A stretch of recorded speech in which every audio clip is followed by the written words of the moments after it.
Bonjour à toutes et à tous de nouveau. Merci d'être parmi nous ce matin sur cette thématique que nous allons partager avec vous, qui est le retour sur les meilleures pratiques de la cyber-résilience de l'entreprise. Je suis Jérôme Vercamer, je suis associé Valtus, Valtus étant le leader français et européen du management de transition. Je suis accompagné de Marie-Odile Prinon qui nous fait l'amitié d'être avec nous aujourd'hui. Marie-Odile, tu es présidente fondatrice du cabinet MRC2, spécialiste en gestion de crise et risques cyber. Précédemment, tu as fait une longue carrière chez IBM et Devoteam. Et puis, par ailleurs, tes heures perdues, tu es aussi officier de réserve auprès du ComCyber et colonel de réserve auprès de l'armée de l'air, je crois. Tout à fait, Jérôme. Bonjour à toutes et tous, ravi d'être avec vous ce matin. Alors, ce que je propose, c'est déjà de poser un peu de planter un peu le décor avec quelques chiffres.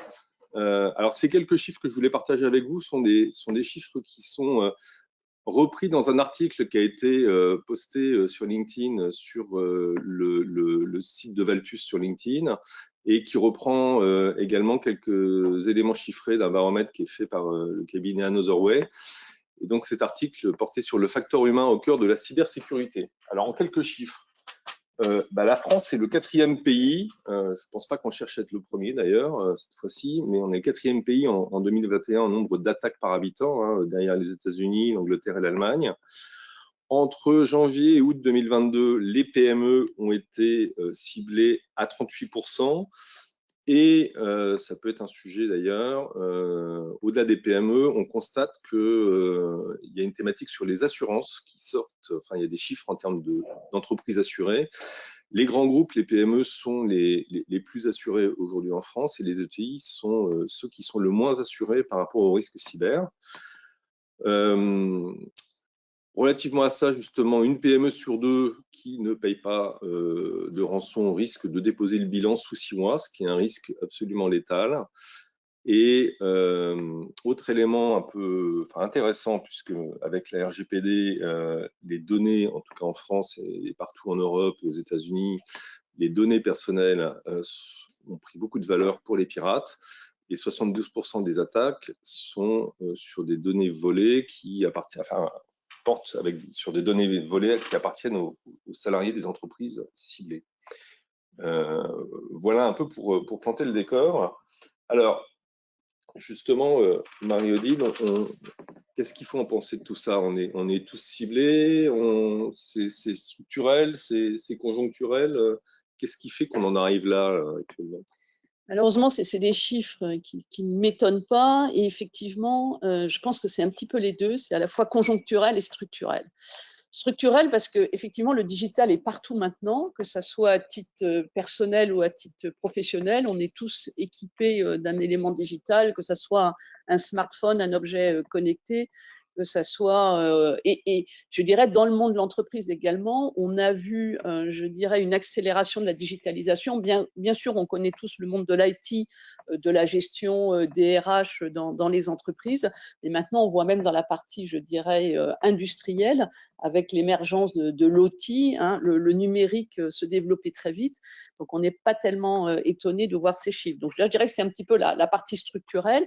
Et puis, la partie conjoncturelle, quand même, que j'aimerais souligner, l'environnement géopolitique, et on a encore vu hier les aéroports américains et les plus grands aéroports américains être cyberattaqués. On a entendu Chicago, Los Angeles, Atlanta et d'autres.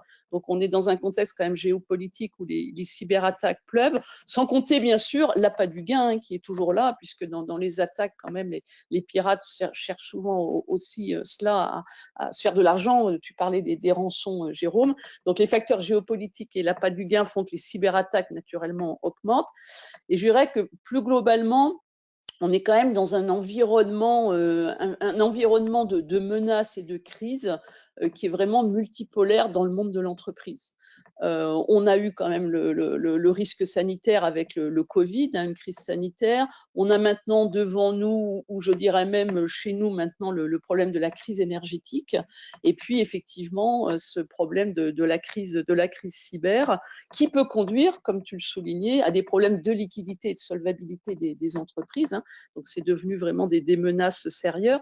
On se rappelle tous l'exemple de Clestra en Alsace, hein, qui a déposé le bilan.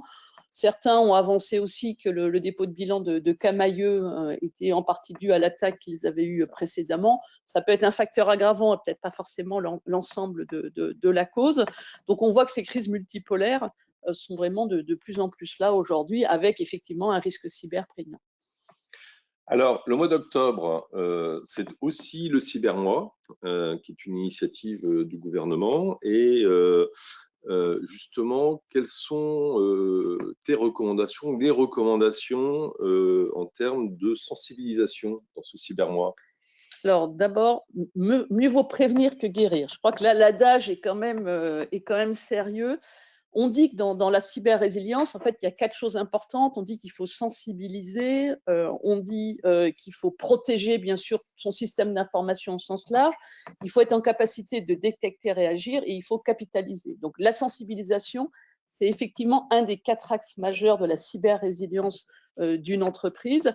Et je dirais que pour moi, dans la sensibilisation, il y a 2 mots d'ordre. C'est on sensibilise tout le monde. Jusqu'à présent, ou dans beaucoup d'endroits encore, on dit la cyber, c'est le problème de l'informatique, c'est le problème des IT guys, etc. Non, on est tous utilisateurs, comme je disais en préambule, de l'informatique, donc c'est tout le monde et tout le temps. Enfin, tout le temps, au moins de façon récurrente. Et tu citais effectivement cette excellente initiative du Cybermois pour qu'à minima, chaque année, au mois d'octobre, on mette le focus sur cette grande cause, j'allais dire, nationale et internationale. Je dirais récurrent, c'est un peu comme l'étape de multiplication, hein. Ça se répète, ça se répète. Et le deuxième facteur des vertus de la récurrence, en fait, dans le cas de la cyber, en fait, la menace évolue. Donc, il faut aussi adapter chaque année, chaque trimestre, chacun son rythme, cette sensibilisation aux nouvelles menaces, aux nouvelles techniques des hackers. Donc, effectivement, on a la chance d'avoir ce mois cyber. Et peut-être, enfin, il y a beaucoup j'ai souvent, moi, des patrons de PME qui me disent, mais j'ai pas les moyens de développer des choses spécifiques pour sensibiliser. Et en fait, il y a beaucoup de choses qui existent. Allez sur le site de cybermalveillance.gouv.fr, allez sur le site de l'ANSSI, allez sur le site. On a quelques exemples, si tu Ah veux. ben volontiers, ouais, allez sur le site de la CNIL. Et voilà, on a extrait là 2 choses qui sont disponibles. Vous allez trouver des posters que vous pouvez afficher dans les couloirs, vous allez trouver des BD, vous allez trouver tout un tas de choses qui sont faits plutôt de façon ludique et sympa. Moi, je sais que j'adore là, le génial, une offre pour un iPeer à moins 70%. Je trouve vraiment sympa. Cette année, le thème, c'est le ransomware et c'est le phishing. Donc, c'est vraiment des thèmes d'actualité. Donc, profitez de Cybermois pour essayer de sensibiliser tous vos collaborateurs, vos collègues et autres de façon très large. Et puis, à titre personnel, je voudrais quand même signaler cette excellente initiative de cybermalveillance.gouv.fr. Vous allez retrouver un cyberguide pour les familles qui est très bien fait et qui, je pourrais dire, qui pourrait même s'adapter au monde professionnel. Donc, n'hésitez pas, c'est téléchargeable. Il y a un cyberquiz qui va être mis en ligne d'ici une dizaine de jours. Donc, n'hésitez pas à jouer avec ces instruments-là. Et merci à tous les gens qui ont contribué, le Clusif et d'autres qui ont contribué à ce guide qui est vraiment remarquable. Donc, n'hésitez pas à vous en servir. C'est du très bon matériel et encore une fois, très facilement accessible. En termes de sensibilisation, je ne sais pas s'il y a d'autres points sur lesquels tu veux insister, parce que sinon, moi, je peux revenir aussi sur une thématique qui est la protection en tant que telle, puisque, bon, sensibiliser, c'est bien, mais protéger, c'est mieux. D'ailleurs, je vois déjà apparaître quelques questions là en ligne autour de la thématique de la protection.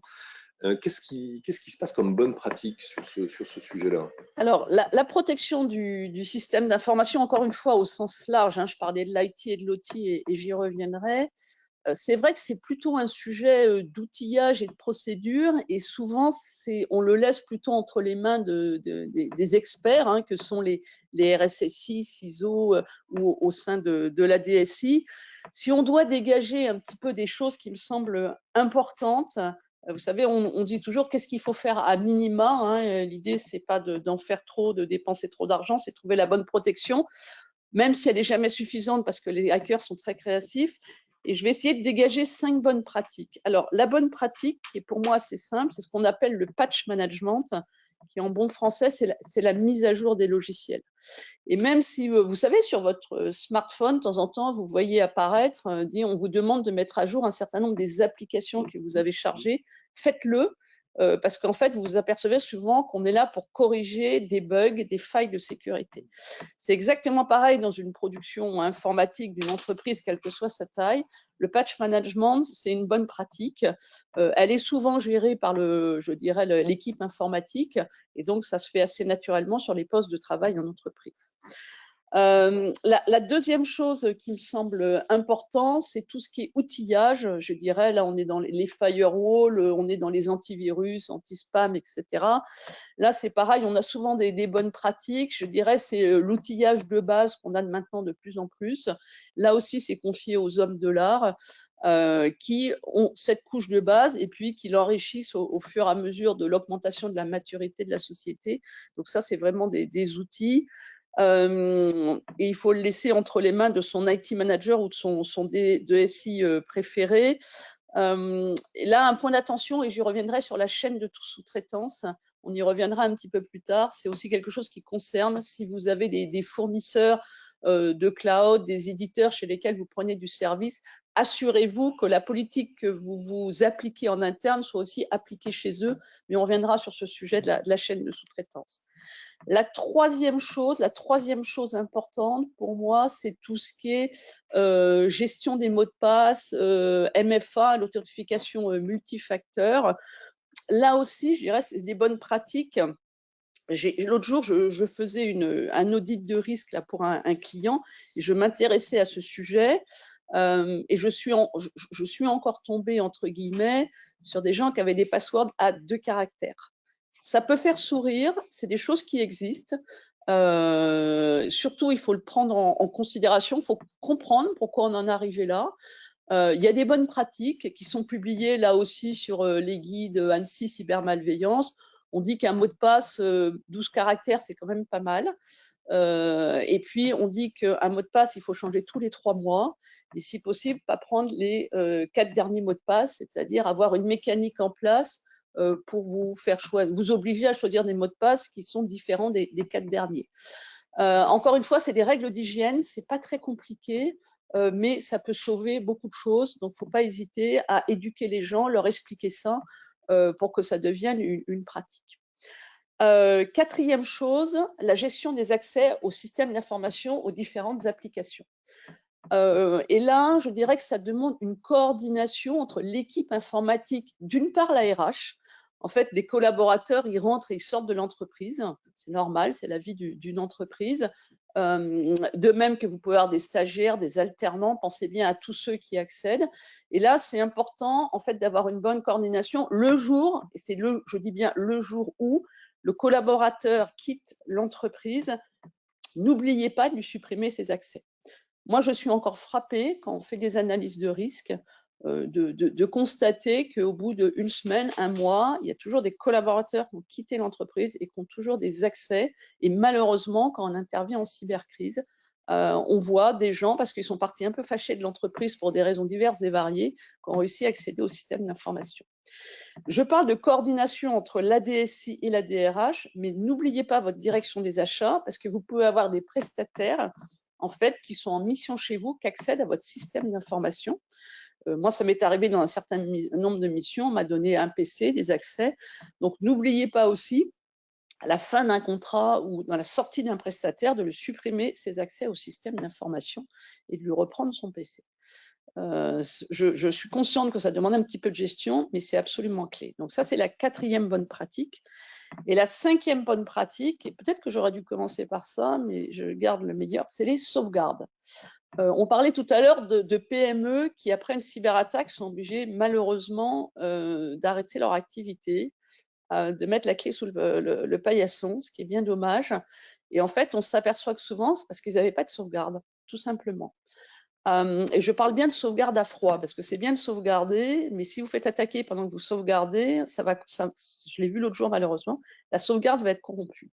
Donc sauvegardez régulièrement, mettez vos sauvegardes dans un endroit, je dirais, qui est safe, qui est sécurisé, et surtout pensez à tester vos sauvegardes.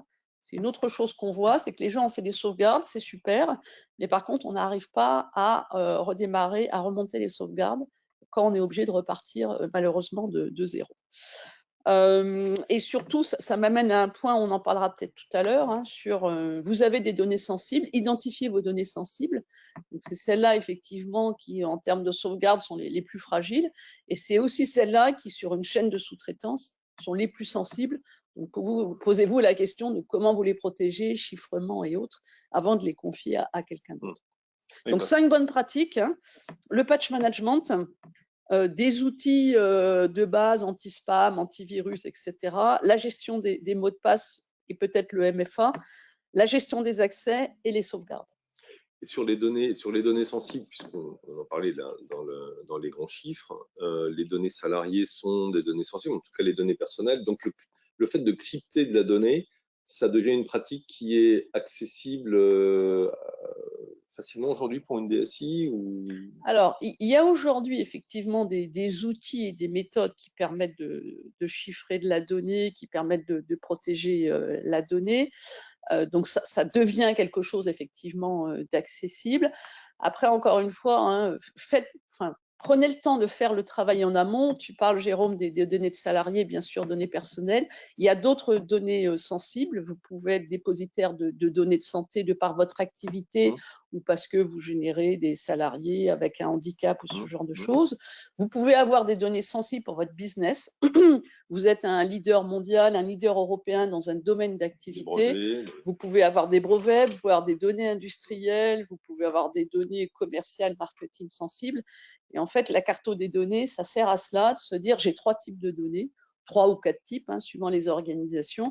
Et sur les données plus sensibles, effectivement, je regarde qu'est-ce que je garde chez moi et comment je les protège. Si je ne veux pas les garder chez moi, je les mets chez un fournisseur de cloud et autres, comment je les protège. Et je pose la question à mon fournisseur et je m'assure que la confidentialité de mes données est bien assurée parce qu'on a souvent un éditeur puis un hébergeur derrière. Donc, je m'assure bien de ça. D'accord. Je reviendrai. Je regarde au passage, parce que tu as parlé du terme MFA, le Multifactor Authentication. J'ai une demande, là, je la prends au vol. Qu'est-ce que c'est? Alors, en fait, on avait dit qu'on jargonnait pas aujourd'hui. Oui, autant pour moi. Donc, j'ai jargonné. Donc, un mauvais point pour moi. Donc, effectivement, l'authentification multifacteur. En fait, classiquement, aujourd'hui, pour accéder à un service et autres, vous rentrez votre user ID et votre mot de passe.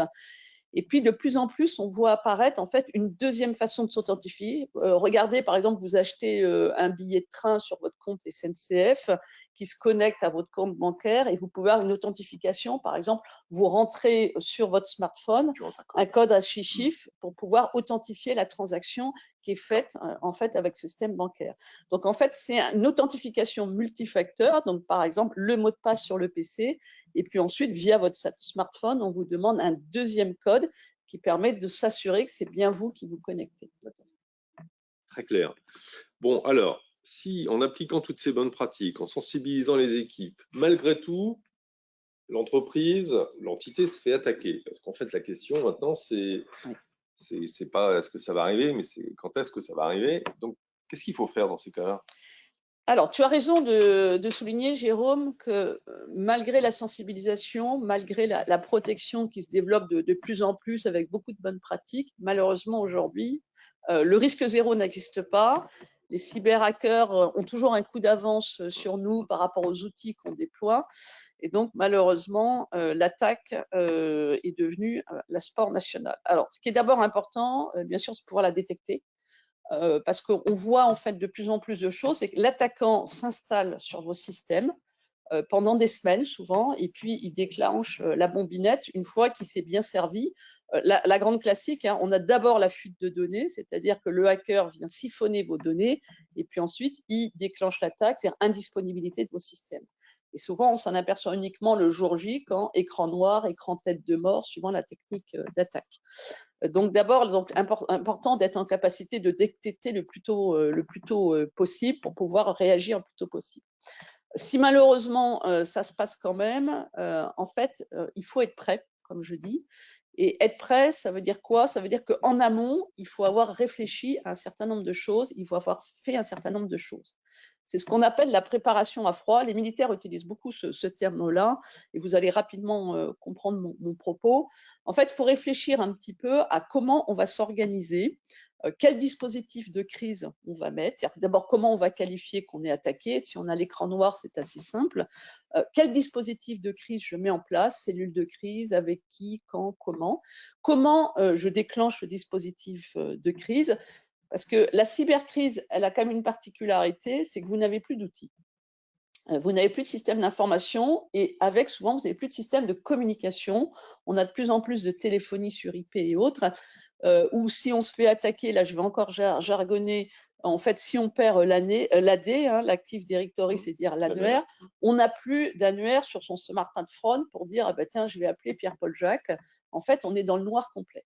Donc, une des choses essentielles qu'il faut réfléchir, une particularité de la cybercrise, au-delà du dispositif qui est commun à toutes les crises, c'est de se dire comment je vais communiquer.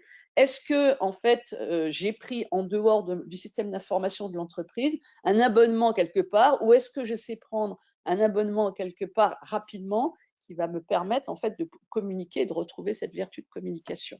Donc ça se réfléchit en amont. Et ensuite, au-delà de ça, il y a de l'entraînement. L'entraînement, je dirais, c'est une grande vertu dans beaucoup d'activités. On fait le parallèle souvent avec les pompiers, hein, qui s'entraînent sans arrêt. Encore une fois, l'objet n'est pas de faire de chacun d'entre vous un professionnel de la gestion de crise, mais il y a des basiques. Il y a 5 choses importantes en crise. C'est d'abord donc comment je m'organise. Je parlais de dispositifs de crise. Et quand dans l'organisation, réfléchissez bien à la traçabilité. Je vais y revenir ensuite.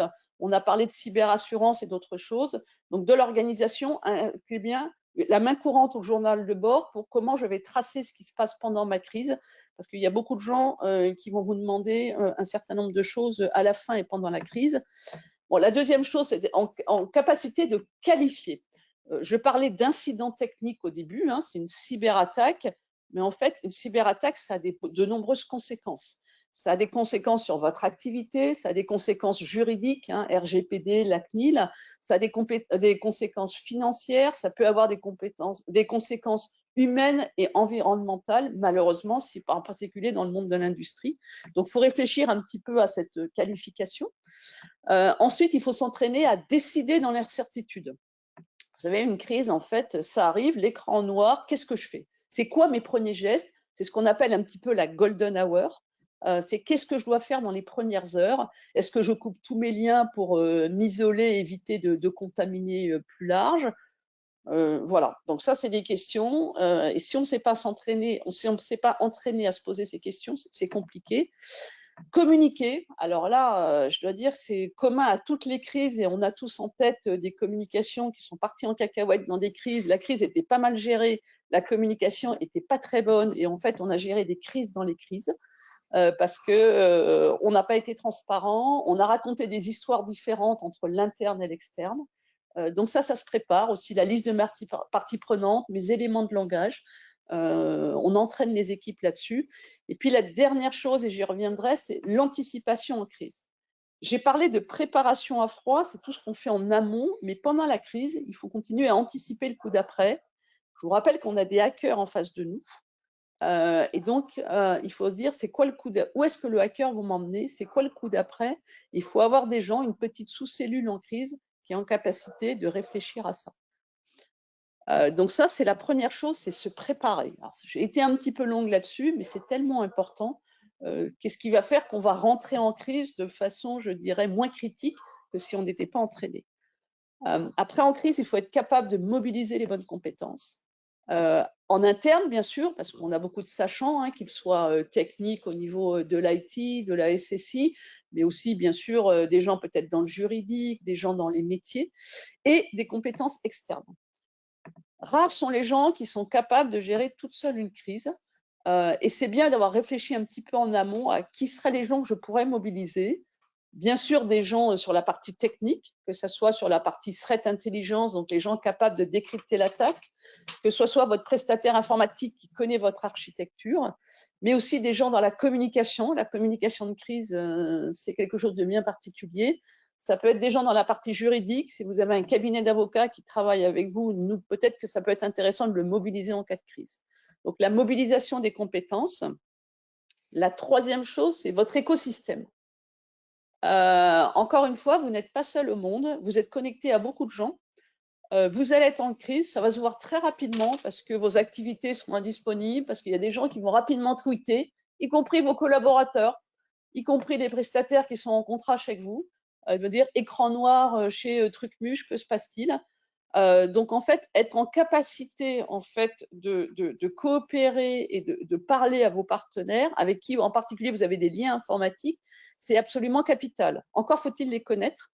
Et moi, j'ai été surprise. La semaine dernière, je faisais un exercice de crise pour un client avec le comité de direction. Et à un moment, s'est posé la question de mais qui sont tous nos partenaires avec qui on est connecté? Est-ce qu'on a une liste? Et on n'avait pas de liste. Et donc la question c'est est-ce qu'on les appelle, qu'est-ce qu'on fait, est-ce qu'on coupe les liens et avec qui? On n'a pas été capable de l'adresser pendant cet exercice de crise. Donc ça c'est quelque chose qui se prépare. Et puis la dernière chose, je parlais de traçabilité de la crise, hein, de journal de bord, de main courante grâce à un secrétaire opérationnel, une sorte de greffier ou d'historien. N'oubliez pas de capitaliser, de faire votre retour d'expérience à la fin de la crise. Pourquoi? D'abord parce qu'il y a des choses que vous aurez très bien fait et il faut capitaliser sur ces bonnes pratiques. Il y a des choses que vous aurez moins bien faites. Il faut peut-être avoir des points d'amélioration, que ce soit dans votre outillage ou vos procédures. Après, vous pouvez être soumis à un audit de votre société, de votre groupe, parce que vous avez perdu de l'argent, vous avez perdu des clients, vous avez perdu en notoriété. Et donc, on va regarder un petit peu ce qui s'est passé, l'intérêt d'avoir la main courante. Et puis ensuite, à l'extérieur de la société, vous pouvez avoir des régulateurs ou police, assurance, qui vous demandent des comptes. Et on parlait d'assurance tout à l'heure. La première chose que l'assureur va vous demander, d'abord, c'est de bien tracer les frais engagés, qu'est-ce qui s'est passé, quelles décisions vous avez prises à quel moment. Et tous ces gens-là, et je peux vous dire que les crises, c'est long, les crises cyber. Vous voyez l'hôpital de Corbeil là, qui dit j'en ai pour 9 à 12 mois à me remettre de ce qui s'est passé. Donc, si vous ne tenez pas une main courante pour tracer pendant ces jours, ces semaines, ces mois ce qui se passe, vous allez très vite perdre le fil rouge et vous allez manquer d'éléments en fin de crise. Donc, si je dois me résumer, 4 choses. Préparez-vous. Deuxième chose, mobilisez les compétences, les bonnes compétences. Troisième chose, connaissez votre écosystème. Quatrième chose, capitaliser, capitaliser, capitaliser. C'est essentiel. Tout le monde a le droit à l'erreur, mais faire 2 fois la même erreur, ça serait dommage. Alors, pour faire tout ça, le sujet autour de tout ça, je dirais supra, là, c'est la thématique de la gouvernance. Qu'est-ce qu'il y a comme bonne pratique en termes de gouvernance dans l'entreprise? Il y a des débats sans fin sur mon RSSI à qui doit-il être attaché, par exemple. Qu'est-ce que toi, tes préconisations ou tes observations? Alors, mais d'abord, ma réponse, vous l'avez compris à travers mes propos, que ce soit sur la sensibilisation, que ce soit sur la gestion de cybercrise, en fait, la cyber, c'est l'affaire de tous. Donc, c'est important, quand on parle de cette gouvernance, en fait, d'adresser, je dirais, toutes les strates et tous les types de compétences dans l'entreprise. Alors, effectivement, on a un homme ou une femme clé, et je salue ici les femmes RSSI qui seraient connectées à ce call. Petit clin d'œil personnel. Bien sûr que le RSSI ou le CISO est l'homme ou la femme clé dans le dispositif, hein, le responsable de la sécurité des systèmes d'information. Et effectivement, Jérôme, tu as raison que le rattachement du CISO ou du RSSI au DSI peut paraître une facilité entre guillemets parce qu'effectivement on ne peut pas avoir un râteau à 12 000 entrées. Néanmoins, c'est un peu compliqué pour le DSI d'être juge et partie, en particulier dans l'arbitrage des budgets. Et je pense qu'une de bonnes pratiques, c'est de rattacher le CISO et RSSI à quelqu'un d'autre que le DSI pour éviter un petit peu ce conflit d'intérêts. Là, on est un petit peu, je dirais, et alors l'autre chose dans cet aspect RSSI-CISO, Pensez bien en particulier pour les gens qui sont dans le monde de l'industrie au sens large, qu'on a de l'IT et de l'OT à couvrir, et peut-être que c'est deux personnes différentes, c'est deux types de compétences différentes, ça s'entend assez bien, donc n'oubliez pas de couvrir les deux pôles. Après, comme je dis, c'est l'affaire de tous, hein, donc pensez bien qu'aux impacts financiers, d'où la sensibilisation de chacun. Après, sur la partie gouvernance, je dirais, pensez un peu temps de paix, temps de guerre. Le temps de paix, donc je dirais tout va bien entre guillemets. Donc autour de ce ciseau RSSI, donc on essaie de pas rattacher au DSI. Il y a d'autres personnes qui doivent être des acteurs de la cyber-résilience. Par exemple, si le directeur des risques, le risk manager de l'entreprise, vous avez ou vous devriez avoir une cartographie des risques, aussi basique soit-elle.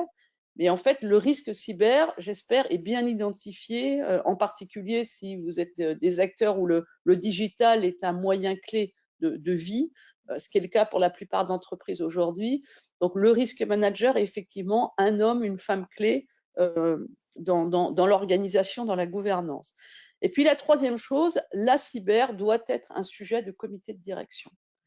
À savoir que si aujourd'hui le DG et son équipe ne s'intéressent pas à travers la cartographie des risques, à travers la stratégie digitale au risque cyber, je pense qu'on a rapidement un souci. De même que ce sujet maintenant est un sujet de conseil d'administration. Moi, je sais que je suis administratrice dans un certain nombre de sociétés et de plus en plus aujourd'hui, c'est un sujet dont on débat. Il y a souvent un comité des risques dans un conseil d'administration, et même s'il n'y a pas ce comité des risques, au niveau du conseil d'administration, on doit poser la question à la société de comment elle est organisée en termes de cyber-résilience. Donc je dirais là, on est un petit peu en temps de paix. Et puis, il y a le temps de crise, le temps de guerre, hein, dont on a parlé tout à l'heure. L'attaque frappe à la porte. Et là, c'est un petit peu ce que je vous disais dans la préparation à froid, dans votre comitologie de crise.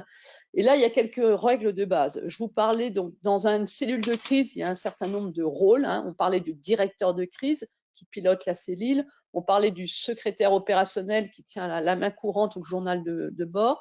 Et la règle de base, c'est le rôle prime sur la fonction.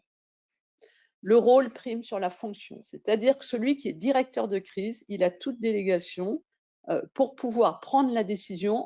Encore une fois, on n'est plus en business as usual, on est en guerre, on est en crise. Excusez-moi de ce vocabulaire un petit peu guerrier, mais on est en guerre, on est en crise. Donc, le directeur de crise, il a tout pouvoir de décider, de couper les liens de la boîte, de faire des arbitrages, de ressources financières, etc. Donc, c'est la règle numéro 1. La règle numéro 2 dans cette organisation en temps de guerre, c'est qu'il faut avoir des gens qui s'occupent de la partie stratégique et donc opérationnelle. Et chacun doit faire son métier, doit rester concentré. Et moi, ça me paraît assez légitime d'avoir deux types de cellules de crise.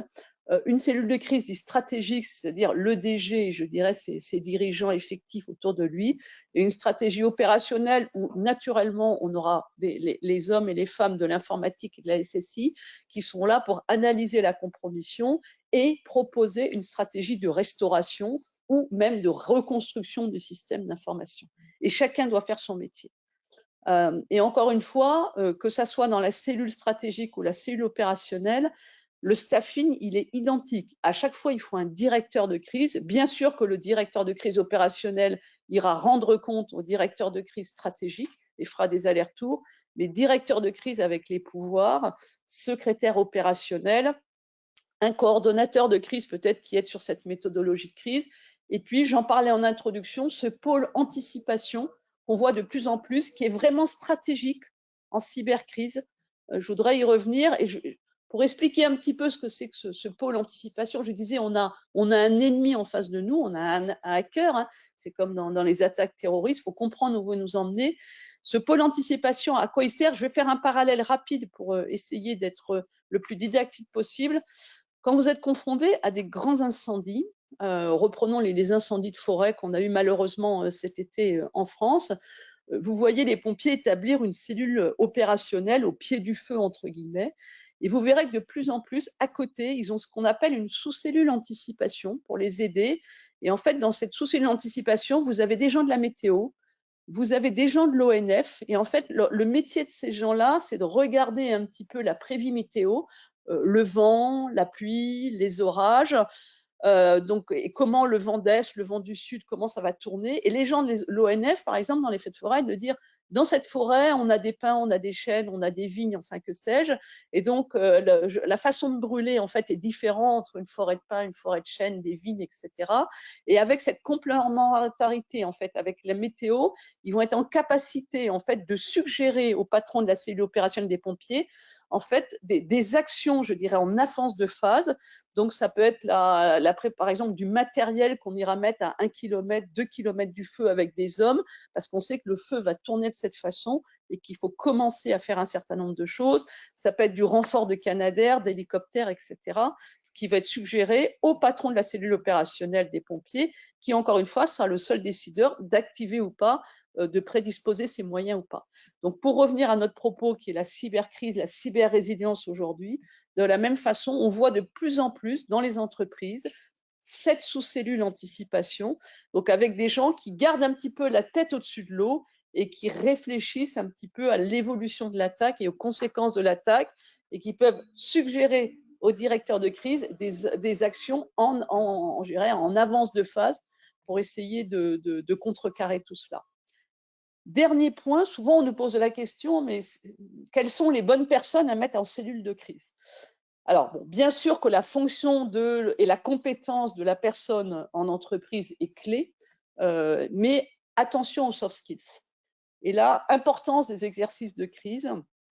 On s'aperçoit que en temps de paix, il y a des gens qui sont excellents, qui sont des vrais patrons pour gérer leurs équipes, pour gérer le business, que sais-je.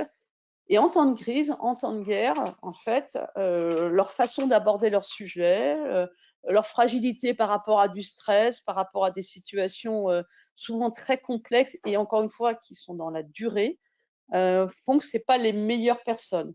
Et c'est des choses qu'on voit, nous, en exercice de crise. Vous savez, l'exercice de crise, hein, c'est d'abord un exercice sociologique, où on voit le comportement des gens, on voit comment l'équipe fonctionne entre elles. Et ça nous permet souvent de porter ce conseil, de dire attention, vous n'êtes pas forcément très fluide dans votre façon de fonctionner, vous avez peut-être des personnes fragiles, ne les exposez pas trop, mettez-les dans un autre rôle en crise, ils sont hyper précieux, mais mettez-les dans un autre rôle. Donc voilà, ça c'est un point aussi très important dans cette partie gouvernance, de bien connaître les hommes et les femmes qu'on a autour de nous, pour ne pas les exposer à des choses qui les rendraient inopérants. J'ai envie de dire la boucle est bouclée de ce point de vue-là, parce que c'est un peu l'objet de l'article qu'on avait fait, auquel tu avais contribué largement, qui est que le facteur humain est absolument critique dans la résilience cyber. Ce que je propose, c'est de passer aux questions-réponses. Et j'en ai un certain nombre. Alors, j'en ai une première qui, pour le coup, je dirais, je l'interprète comme un peu poil à gratter. Mais en même temps, je pense que tu vas être très à l'aise. C'est le fait de dire tout ce que vous dites est faisable dans de grosses sociétés. Quid des PME qui ont tout mouillé, 1 ou 2 informaticiens multitâches? Il faut sous-traiter, on fait quoi? Alors, j'en parle d'autant plus que voilà, Altus se considère comme une grosse PME ou une jeune ETI. Alors, merci d'abord pour la question, parce que effectivement, j'ai pu être très large dans les recommandations, les partages de bonnes pratiques que je vous ai données. Je vais vous raconter une petite histoire. Je viens de faire une analyse de risque pour un diocèse. Donc, un diocèse, c'est vraiment une petite structure avec quelques salariés, beaucoup de bénévoles, et vous pouvez l'appliquer en termes d'organisation, en termes de moyens, à des TPE ou des petites PME. Donc, certains d'entre vous se reconnaîtront peut-être par rapport à la question évoquée. Et j'ai fait cette analyse de risque, je suis allée sur place les voir, etc. Et j'ai repris les 4 domaines. J'ai repris, c'est-à-dire comment les gens sont sensibilisés, comment le système est protégé, comment vous seriez détecté et réagir si vous deviez avoir en particulier un vol de données. On peut imaginer qu'il y a des données sensibles dans ce type d'organisation. Et voilà, donc c'était le conseil. Et en préambule, en termes de moyens, ils ont un IT manager 1,5 jours par semaine. Donc voilà, donc par rapport aux personnes qui se posent la question d'une ou deux ressources plein temps, vous voyez mon parallèle. Donc, sensibilisation, je pense que sensibilisation, vous avez du matériel à votre disposition dans les sites que j'ai évoqués. Donc, je pense que vous pouvez sensibiliser vos collaborateurs avec des affiches, avec votre intranet, avec du mail, leur dire c'est un truc important. Donc, je pense que c'est à votre disposition. La partie protection, effectivement, là, ça requiert plus de budget, peut-être de compétences pour arriver à protéger son système d'information. Ce que j'observe, c'est en fait de plus en plus ces organisations de petite taille, en fait, ont recours à des services sur le cloud. Finalement, vous savez, à un moment, il faut être lucide et se dire, je n'ai pas les moyens d'avoir mon serveur, mon équipe, mes outils, et peut-être qu'un grand me protégera mieux, modulo le fait qu'il faut quand même j'identifie les données que je confie à ce grand, qui peuvent être des données sensibles, et voir avec eux comment ils les protègent, et peut-être que même se dire, ben, je vais mettre en place peut-être une couche au-dessus de chiffrement. Ce qui ne m'empêchera pas d'être certain que mes collaborateurs, mes bénévoles, etc., accèdent à ce système d'information avec un mot de passe robuste, qu'on change régulièrement, etc. Donc, je dirais, ce problème de protection, on le traite de plus en plus en passant sur le cloud. Ne vous éparpillez pas dans le nombre de partenaires à qui vous confiez cela, ça vous fera de la gestion en plus.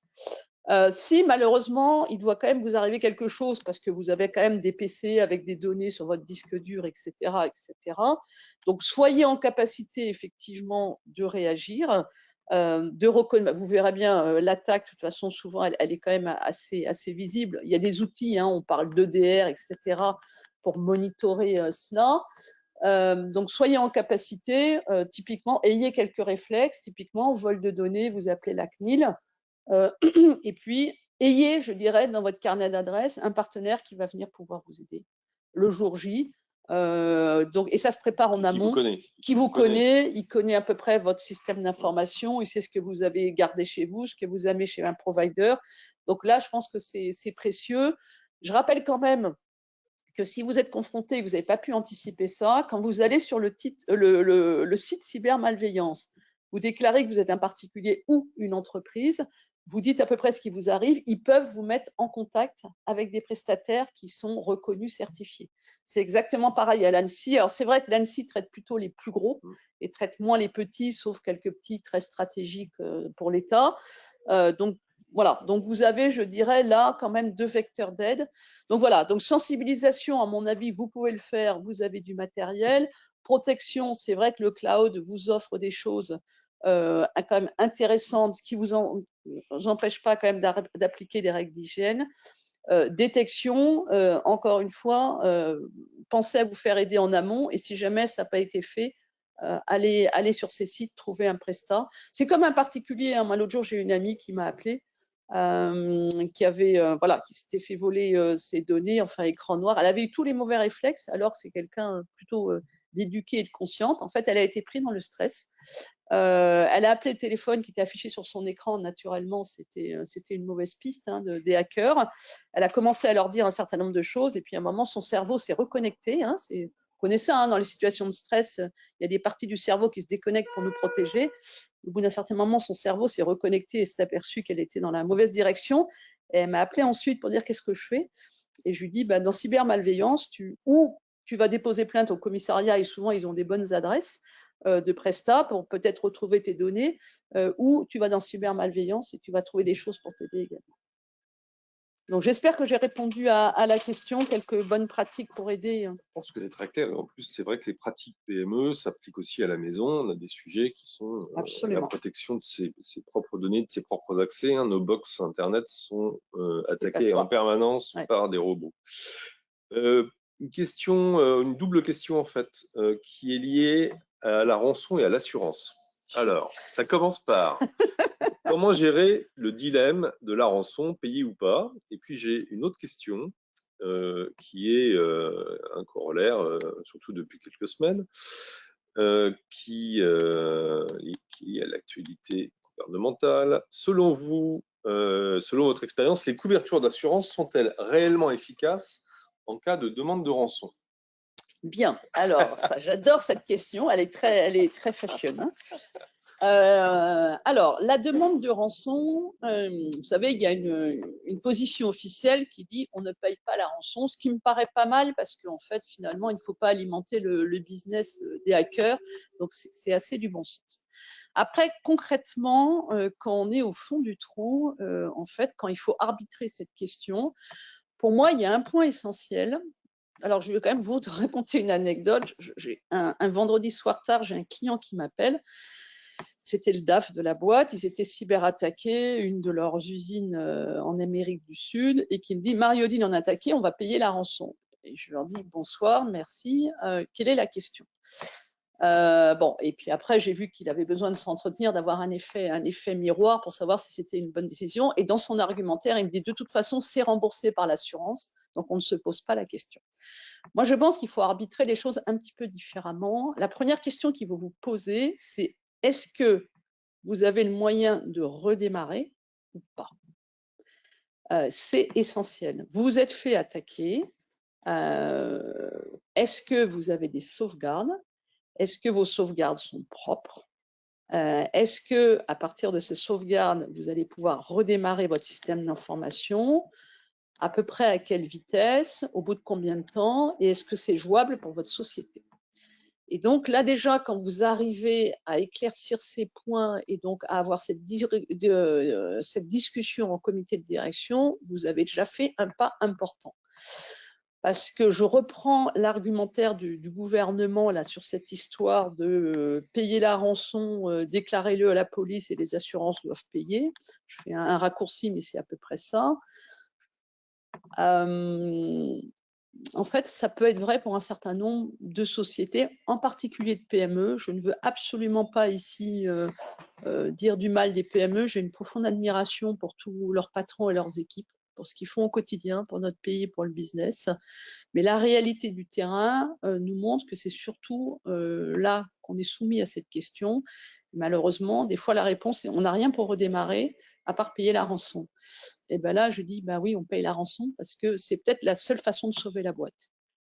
Donc ça, c'est une première partie de la réponse. Donc encore une fois, quand vous êtes soumis à la question, posez-vous la première question, c'est est-ce que je suis en capacité de redémarrer avec mes sauvegardes et à quelles conditions, à quel tempo, à quel timing, et est-ce que c'est jouable pour la boîte, pour l'organisation? Si vous n'avez rien, ben ouais, payez la rançon. Alors, c'est quand même pas mal quand on paye la rançon en amont de mettre les flics dans la boucle, hein, d'aller déposer plainte, parce que si on peut suivre le chemin de la rançon, c'est quand même mieux, en particulier pour essayer de mettre à mal un petit peu les hackers qui peuvent se trouver dans la boucle. Donc, c'est la bonne pratique. Si vous décidez de payer, essayez de déposer plainte avant et non pas après, comme l'a recommandé le gouvernement. Après, à minima, mais avant, c'est quand même mieux parce qu'on peut mettre en place un certain nombre de choses. L'autre chose sur laquelle j'attire votre attention, puisqu'on est dans le paiement de la rançon, souvent aujourd'hui, le paiement de la rançon, c'est un virement avec, si possible, une monnaie genre Bitcoin, que ce soit des Monero ou autre chose, sur un compte parfois un petit peu exotique. Et moi, j'ai vu le cas d'un banquier qui était sollicité par un DG pour faire le virement. Donc d'abord, savoir où on peut acheter des bitcoins, parce que c'est souvent une question, parce qu'on n'a pas de bitcoins en stock. Donc on appelle son banquier pour se faire aider. Ça, c'est peut-être des choses qui peuvent se raisonner en amont. Et là, on demande au banquier d'acheter des bitcoins et de faire le virement sur le compte parfois un peu exotique. Et là, le banquier, moi je l'ai connu, une affaire en région, le banquier a dit non, parce que lutte anti-blanchiment, lutte anti-terrorisme, je ne veux pas alimenter, nanana, etc. Et donc après le négo, en fait le DG de la boîte est allé porter plainte en fait à la police. Et donc le banquier, voilà, en collaboration avec la police et avec la société, a pu faire le versement parce qu'on avait pris les précautions d'usage. Ça paraît stupide, mais tout ça, ça prend du temps. Il faut l'avoir un petit peu en tête quand on est en crise. Donc ça, c'est sur la partie rançon. Après, la deuxième partie de la question, c'était sur l'assurance. Alors, je voudrais d'abord rappeler, alors on est en plein mouvance. Vous vous rappelez qu'il y a 3-4 ans, les assureurs avaient des chics. Il y a un nouveau business, c'est le business de la cyberassurance. Et vous avez vu qu'on est quand même grandement revenu en arrière parce qu'on a quand même un problème de risque systémique sur la cyber qui fait que pour un assureur, le business case ne vole pas forcément. Et donc, ils ont pris un peu des conditions drastiques sur qui on assure, c'est-à-dire s'assurer que vous êtes quand même protégé à minima avant de vous assurer, sur le prix de la prime d'assurance, sur plancher, plafond, etc. Et moi, je sais certains clients m'ont dit mais c'est plus jouable, on peut plus s'assurer, ou ils veulent pas nous assurer parce que on n'a pas à cocher toutes les cases, ou alors ils veulent bien nous assurer, mais dans des conditions telles que ce n'est pas intéressant, donc on ne s'assure pas. Donc, je vous ai exposé un petit peu la vision de l'assurance. Encore une fois, l'assurance, c'est un businessman comme vous et moi. Donc, il faut que le business soit rentable. Et aujourd'hui, c'est vrai que c'est de plus en plus compliqué.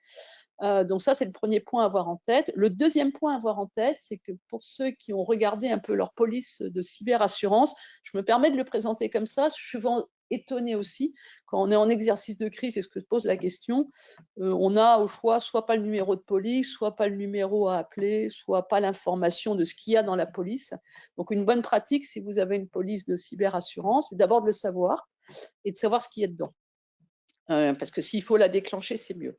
Donc au-delà de cette couverture de la rançon, avec les conditions que je vous ai données en amont, il y a souvent une deuxième chose qui peut être intéressante, c'est de l'assistance. À savoir que dans les polices de cyberassurance, on a de plus en plus de l'assistance IT. Du service, oui. On a du service IT, on a du service peut-être juridique avec un cabinet d'avocats spécialisé. On a du service de communication spécialisé avec des cabinets spécialisés en communication de crise. Et pour certains, on peut même avoir des services spécialisés en négociation de la rançon. Petit aparté là-dessus, je vous rappelle qu'aujourd'hui, si le hacker vous demande 1000, ça se négocie. On a vu des fois avoir 7 ou 8 tours de négociation pour le paiement de la rançon. Comme dans la grande distribution, c'est bien. Comme dans la grande distribution également. Donc, et ça vous permet des fois de diviser par 3, 4, 5 le montant de la rançon que vous allez régler. On n'est pas tous des négociateurs de rançon, on n'est pas tous le GIGN, le RAID et autres. Donc, dans vos polices d'assurance, vous pouvez éventuellement avoir cette proposition de service. Donc, réfléchissez bien à tout ça, effectivement, avant de peser votre décision ou pas. Bon, by the way, enfin, excusez-moi, c'est pas français ça. De toute façon, effectivement, le paysage de l'assurance s'est tendu et c'est assez intéressant. Peut-être certains d'entre vous participent à l'université de l'AMRAE là, chaque année au mois de février. Et je me rappelle qu'il y a 2 ans, on avait eu le débat sur les assurances, est-ce qu'il ne faut pas faire ça captive, etc. Et peut-être que vous avez lu que récemment, de grandes sociétés, BASF, Michelin, ADO, qui est le groupe Leroy Merlin, Airbus, etc., se sont regroupés pour monter, j'allais mettre entre guillemets, une mutuelle, quelque chose entre une mutuelle et une captive dont le siège est en Belgique, pour pouvoir s'assurer contre le risque cyber. Donc là, c'est une ouverture intéressante. On va voir comment ça vit, comment ça évolue. Et je trouve que c'est une initiative qu'on va regarder de près. Alors, il nous reste 4-5 minutes. Hein. J'ai pour habitude de finir mes webinaires à 9h30 sharp. Peut-être une dernière question qui est multiple là aussi, mais en fait, ça porte sur la sensibilisation. J'ai une demande sur, y a-t-il une recommandation systématique de formation de tout le personnel? Y a-t-il des formations web adaptées au TPE qui pourraient être recommandées? J'ai vu également une question sur le temps pour monter, excusez-moi.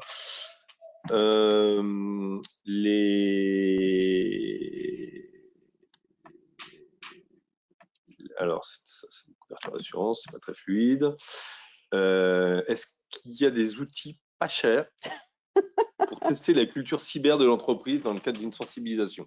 Donc, on voit, on parle d'outillage beaucoup, en tout cas, autour de ces questions. Alors, sur la sensibilisation, encore une fois, vous avez des choses, du matériel donc, qui est fait sur ces sites cybermalveillance, ANSSI et CNIL. Donc, je vous engage vraiment en particulier, comme on est dans le cybermois en octobre, c'est vraiment remarquable. Moi, j'aime beaucoup cybermalveillance, mais respect aussi pour ce que font l'ANSSI et la CNIL. Hein. Mais cybermalveillance, je pense que pour une TPE, PME, c'est peut-être plus accessible. Vous avez beaucoup de matériel. Je vous ai parlé du cyberguide pour les familles. Encore une fois, il est tout à fait accessible à des petites structures. Il va y avoir un cyberquiz. Donc, par rapport à la question de tester mes collaborateurs dans ce qu'ils ont retenu. Alors, je ne connais pas malheureusement le contenu de ce cyberquiz encore. Il va être disponible dans quelques jours. Donc, je ne peux pas me permettre d'avoir un avis à vous communiquer. Et puis ensuite, effectivement, il y a des gens qui ont développé cette offre. Vous voyez, nous, chez Mercedes, je ne suis pas là pour faire de la pub pour ma boîte, mais juste une petite… en fait, on a été sollicité par l'Union des grandes écoles indépendantes. Vous savez, il y a eu beaucoup de cyberattaques sur les écoles d'ingénieurs, les écoles de management. Il y a eu encore le pôle Léonard de Vinci là, qui a été attaqué il y a une huitaine de jours. Et il y en a eu plein d'autres avant, pendant et après. Et donc, on a été sollicité pour développer en fait des petits modules. On a fait ça de façon très ludique. C'est des petits modules qui font un quart d'heure, que les gens peuvent faire de façon individuelle en e-learning avec un quiz à la fin. On peut le faire aussi en équipe avec une sorte de petit challenge. Ça peut être sympa aussi de faire une petite animation dans les équipes, dans votre entreprise, de gens qui se regroupent et qui jouent les challenges ensemble.